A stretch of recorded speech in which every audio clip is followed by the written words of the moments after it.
Okay, we will start. So I'm really sorry for the delays and the lack of clarity in accessing the room. Yeah, blame it on the overall organization involving a lot of different stakeholders. Welcome, anyway, to this final event of both the MAIA and the MUSE projects. This morning will be focused on MAIA and this afternoon on MUSE.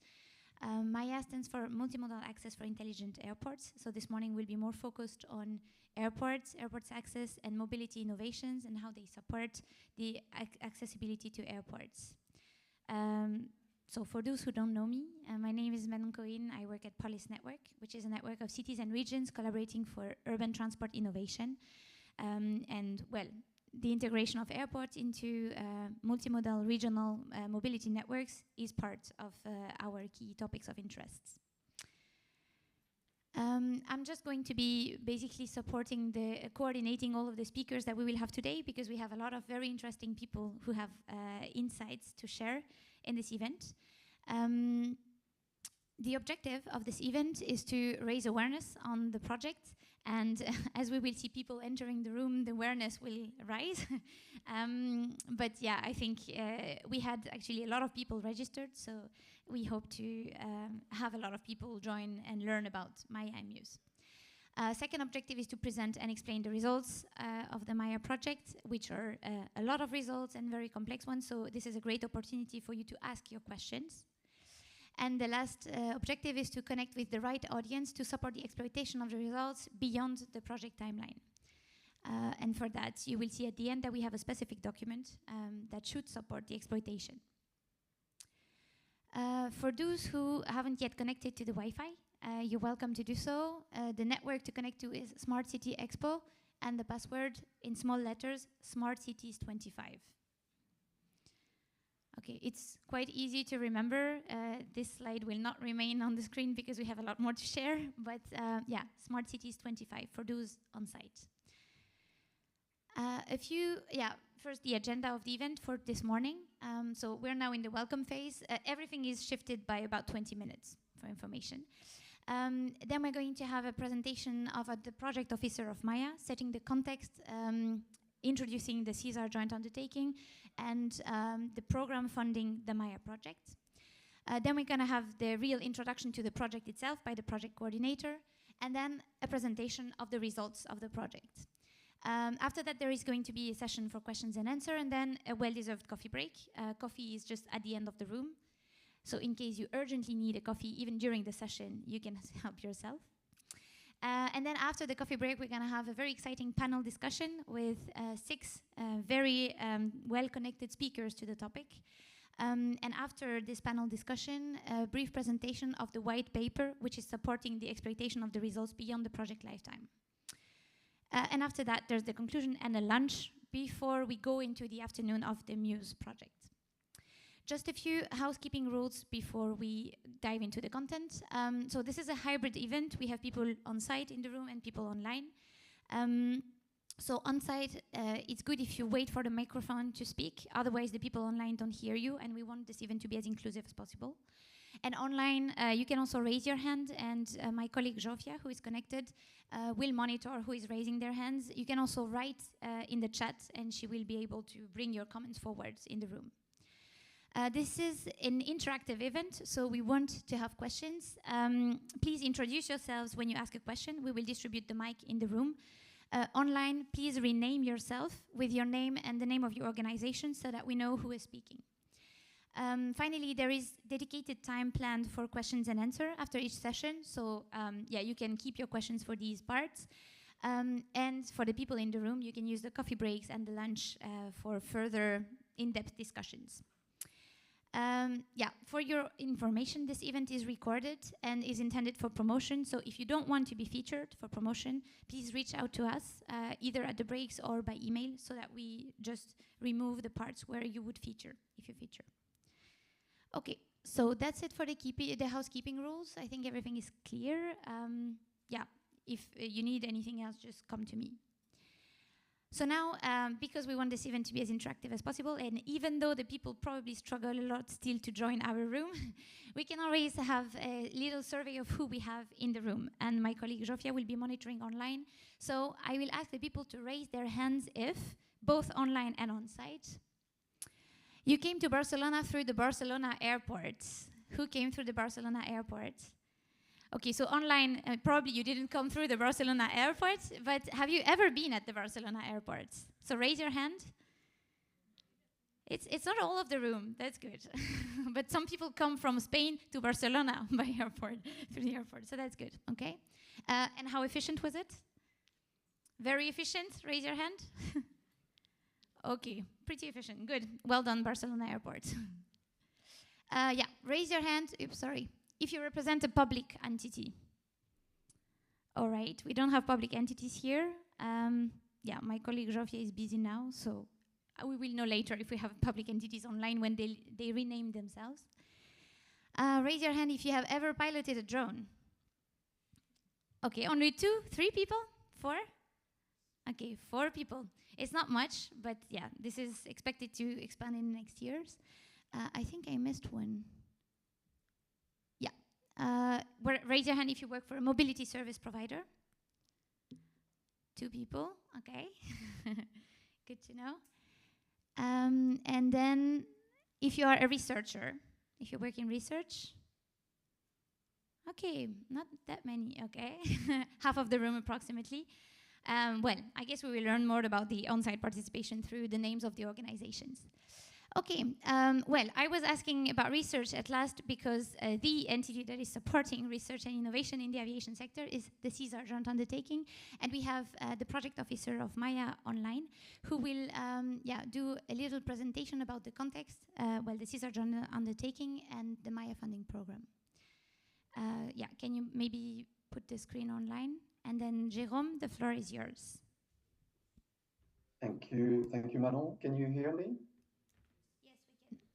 Yes, we can.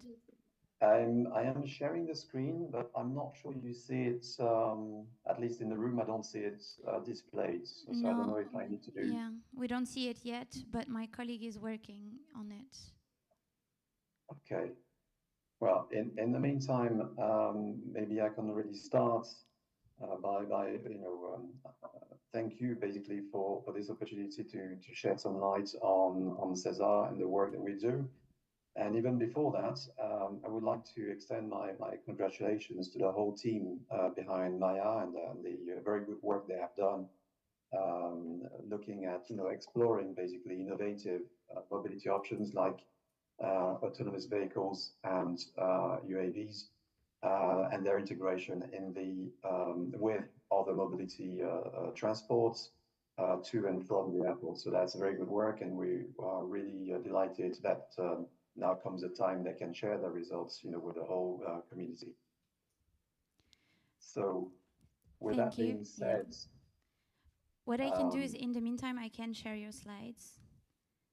Yeah, if the other option doesn't work, I can indeed we can switch to the. As long as they don't share your screen, I will share the slides. Yeah. Okay. Right. I will make it slightly bigger because I can't see much right now. Okay. Okay, so do you still see the slides? Because I don't see the slides now. Sorry.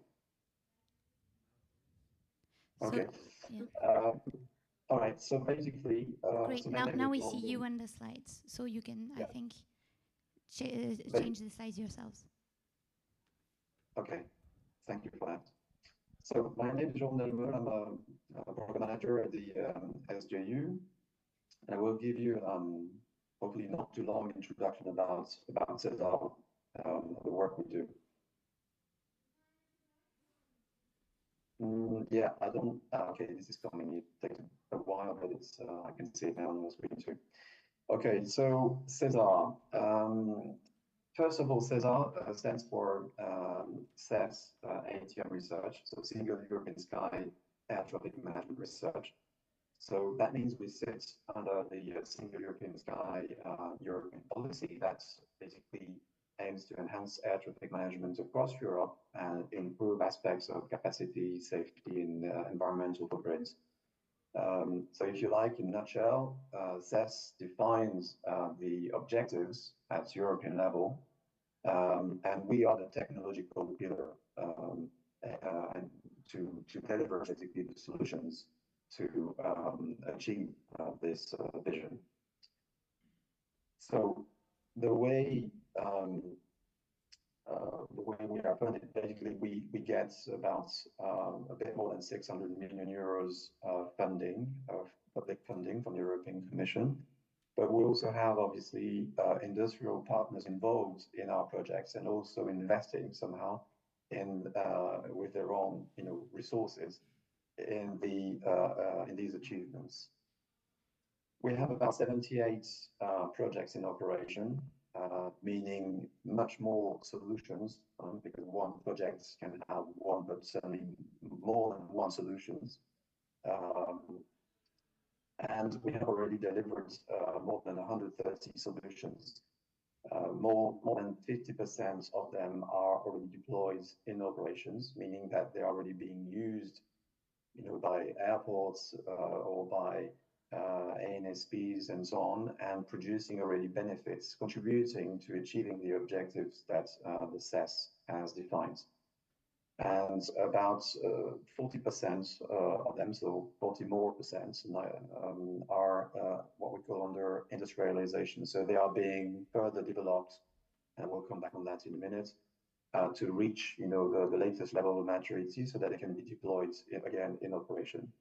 So I invite you to, if you're interested, we have a website with everything we do and all of the projects we have, current project and past projects, with all the solutions that have been developed or are being developed. We have a solution catalog.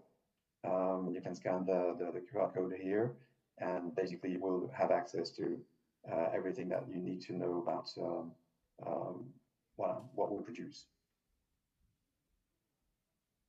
Now, we are organized around what we call flagships, so if you like, different domains, 9 domains, 9 flagships here. So first one, connected and automated ATM, so more on the air traffic management side. Communication aspects, air ground integration and autonomy, multimodality and passenger experience, which is where MAIA resides, trying to go beyond aviation and to basically integrate aviation with different means of transport, and thereby improving the experience of the passengers. Capacity on demand and dynamic airspace, more airspace management, aviation Green Deal to reduce the footprint of our sector. A very dynamic area, which is U-space and urban air mobility. So a newcomer that needs to be integrated in, let's say, more traditional traffic. Artificial intelligence, because it's everywhere. So obviously also with us, within aviation. Virtualization, cybersecurity, with the digitalization going on. Obviously, these are also very relevant topics, and we are also very much investing in those. And also the importance lately of civil and military interoperability and coordination. So in a nutshell, these are the different domains that we are working on. And now I would like to give you an idea of how, more precise, let's say, a picture of the work that we do. So again, you see at the top of this picture the singular European sky. So at that level, are defining the objectives to be achieved. And the work that we do at SESAR is what you see underneath. So let's say on the left, so 18 master plan in Syria, this is more what we call the definition phase, right?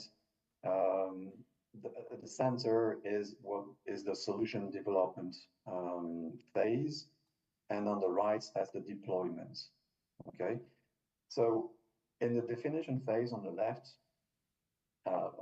the single European sky defines the objectives, but if we are to achieve those objectives, we need a roadmap, okay? We need something that takes stock of where we are now and where we want to be in the future, And basically, that's the work that the master plan is doing, right? So it basically translates those objectives into things that need to happen and when. And that master plan translates in a number of goals. And in turn, you have different projects that will develop a number of solutions at the center part. Okay, so you can see that we have different levels of solution development: exploratory research, industry research, and digital sky demonstrators. Exploratory is, as the name says, it's basically looking ahead. It's more so. In fact, it divides into two different levels. Excellent science, which is more fundamental research. So we're looking at an idea and we see if it can be relevant, in fact, for aviation.